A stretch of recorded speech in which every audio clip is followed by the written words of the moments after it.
So we are here with the one and only Romero Britto, this internationally acclaimed artist and very successful businessman.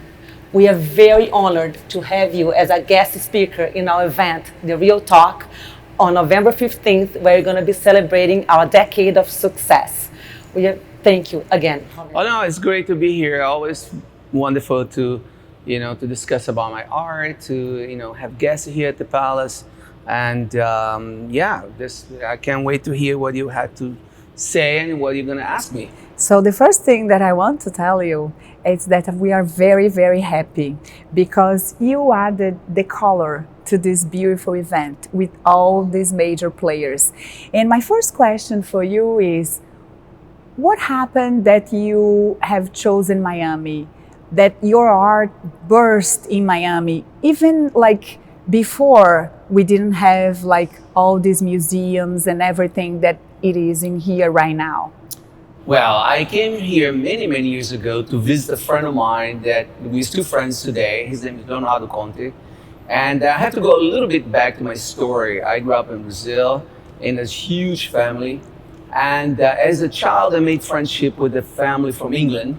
And this family from England, the father was a diplomat. So I got inspired on my friend's father to pursue, diplomacy. I wanted to go to the Itamaraty, Brazil. And for that, I did start law school. So when I was in law school, on my fourth semester, I realized how miserable I was, and all the opportunity that I was aspiring to, that I was dreaming for, it was not there for me. And for that, I did make a decision to quit law school and just venture the world. And then I spent 1 year in Europe, and then I came back to Brazil, and then, to restart my studies. But then I was like, maybe it's not really for me. And then that's when I really make the final decision. And then I came to Miami to visit this friend of mine, Leonardo Conte, that he was going to university here. And then I was like, okay, I go Miami, New York, and then from New York, I flew to London. And then when I was back to England, after being here in US, in particular Miami is such a, at that time, I felt it was very dynamic.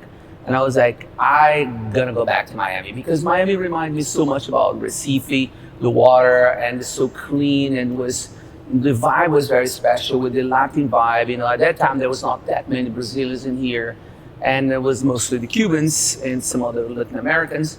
And then I was like, this is the place to be. Of course, at that time, there was no Art Basel, there was no Art Miami, there was not the Performing Arts Center, there was not Miami City Ballet, so many art and cultural institutions that today we have.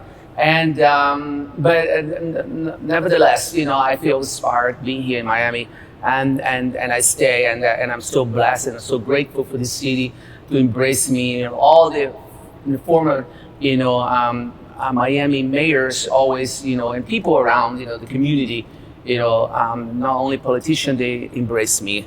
There was a funny story that many years ago, one of the mayors here, I say in one of the events, he said that Miami wouldn't be the same without my art.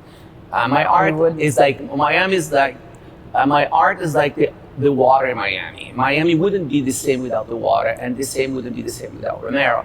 So anyway, this is a huge compliment, and it was always wonderful. So anyway, I think I hope that answers your question. It does. And you're a foreigner, and you are the American dream, that came true. And why do you think when you came and you started painting and everything, have you ever thought that you're going to become such an amazing and well-known brand that you are nowadays? Well, I must say that I never thought that I would go that far. The one thing that I always believed and I always tell people around me, working around me, because I have through the years so many people that work for me, around me in my studio.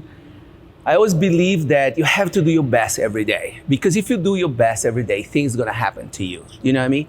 And you can dream about huge things, but if you don't think about the daily smaller detail, it's not gonna happen. You know what I mean? So of course that I had some ideas, dreams, but I never thought I would go that far. And but I always wake up in the morning And I was always self-motivated to come to the studio, do my art, and share my work with a lot of people. I never thought about my art becoming like a brand. I mean, it's amazing because recently, not recently, a few years ago, I made friendship with Dr. Lucas Vidal. He's a doctor, very talented and a genius. And one of the conversations I had with him, he said, Romero, I think you create a brand. I was like, what do I mean? I'm an artist. I'm not a brand. I was like, you did create a brand. I was like, no. I mean, the only, my idea and my, no intuition, but my hope was to share my work with lots of people. And for that, I did lots of projects with so many companies, and I started with Absolut Vodka and went all the way to Swatch, Evian, Hublot, Bentley, so many brands. But then always be with the idea of sharing my work with people, with a larger audience. And then, after this conversation with Lucas, and I was like, really? I was like, oh, okay. I mean, two things he made myself discover. One was about, Britto, the brand. And the other one was that I was the founder of the happy art movement. Yes. Because so many people told me, oh my God, Romero, so many people are following you. Like once a teacher from a university here in the US told me that I created a movement, but not necessarily an art movement. It was a movement because there were so many schools and artists everywhere, following me, and the creating art inspired in my work. But I never thought about that. And then Lucas said to me, I think you created was the happy art movement. Yes. Because in general, artists are very depressed and they create very depressive art. So no, and then your art like brings joy to our hearts. It is beautiful, and then we are so proud as Brazilians to see your art even in the police cars of Miami and ambulances. Oh my God, yes! And then that's what we want to talk about: the impact and the impact even of the way of living in Miami. And you were like kind of translating that in this like daily life. Thank you. And not only that, I think we can see your success by being the most licensed artist in the world, but not only that, by your generosity. Because I know that you've been supporting over 250 charity organizations. Tell me a little bit about it. Yeah, I mean, the charity organization, again, since a child, I remember the first time I did something for one of my brother's, child, and I remember, getting a gift, the act of giving for me was, and it's been such a special thing. I mean, to be able to give, to help, and, in particular charities that, there's so many people that are like under zero, in their self-esteem and everything, and that they need so much help. And so, moving to the US, I learned how many people go through devastating, experience in their lives and end up, starting foundations and all sort of things.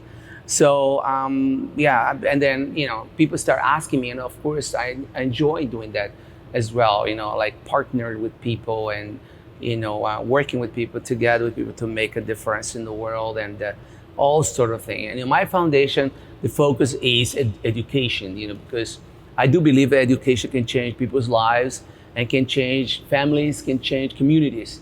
Like in my case, education helped me so much and helped my future. If I didn't go to school, I would never be able to be here today talking to you. So, and that's why I still today work and I help a lot of charities. I'm in the board. I was in the past, I was in the board of Best Buddies, this beautiful organization that Anthony Shriver started. And then recently, not recently, like 10 years ago, about 10 years ago, I started getting involved. I'm on the board of the Princess Trust. It's a foundation that the King of England started like more than 50 years ago, and to help young people to find a place in the world. So beautiful, yeah. And then we can't wait to listen to your story at the Real Talk, Real People, Real Experiences on November 15th at the Grand Bay in Key Biscayne. Great. Thank you so much. I'm very honored to be together with all these incredible Brazilians that make such a big difference here in Miami. Thank you. Can't wait to have you there. Thank you. Thank you.